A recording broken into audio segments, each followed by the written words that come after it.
हाँ जी सर, हमारे पास like basically तो ये प्रॉपर्टी आता है कि basically mod of the adjoint आता है mod A to the power n minus one, और mod of the adjoint of the adjoint आता है हमारे पास mod A to the power n minus one का होल स्क्वायर, और mod of the adjoint of the adjoint of the adjoint आता है हमारे पास mod A to the power n minus one का होल क्यूब, और mod of the adjoint of the adjoint of the adjoint of the adjoint आता है हमारे पास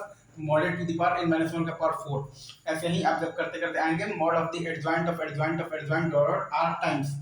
adjoint आता है आपके पास mod A to the power n minus one का पावर r, और इसका प्रूफ कहाँ से है तो A adjoint is equal to mod A to I n, A adjoint is equal to mod A to I n. आपने दोनों तरफ ले लिया है मॉड, तो mod A into mod of the adjoint is equal to mod A to the power n into 1, तो mod of the adjoint आ गया है आपके पास mod A to the power n minus one. Again मैं बोलता हूँ A adjoint is equal to mod A to I n, आपने दोनों तरफ मॉड ले लिया है, तो mod A into mod of the adjoint is equal to mod A to the power n into 1, तो यहाँ से आपके पास आ गया है basically mod of the adjoint is equal to mod A to the power n minus one, right sir. ये इसका प्रूफ है, और रिजल्ट क्या है मॉड ऑफ द एडजॉइंट है आपके पास basically mod A to the power n minus one, तो मॉड ऑफ द एडजॉइंट आ जाएगा आपके पास mod A to the power n minus one का होल स्क्वायर, और मॉड ऑफ द एडजॉइंट आ जाएगा आपके पास mod A to the power n minus one का होल क्यूब, और मॉड ऑफ द एडजॉइंट आ जाएगा आपके पास mod A to the power n minus one का पावर फोर, और मॉड ऑफ द एडजॉइंट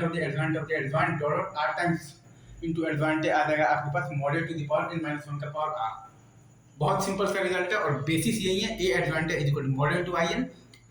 और फिर हमने दोनों साइड मॉड लेकर हमने बेसिकली तो ये प्रूफ किया है आपके सामने, ठीक है सर। Is it true? अभी रखते हैं यहीं पर, ठीक है।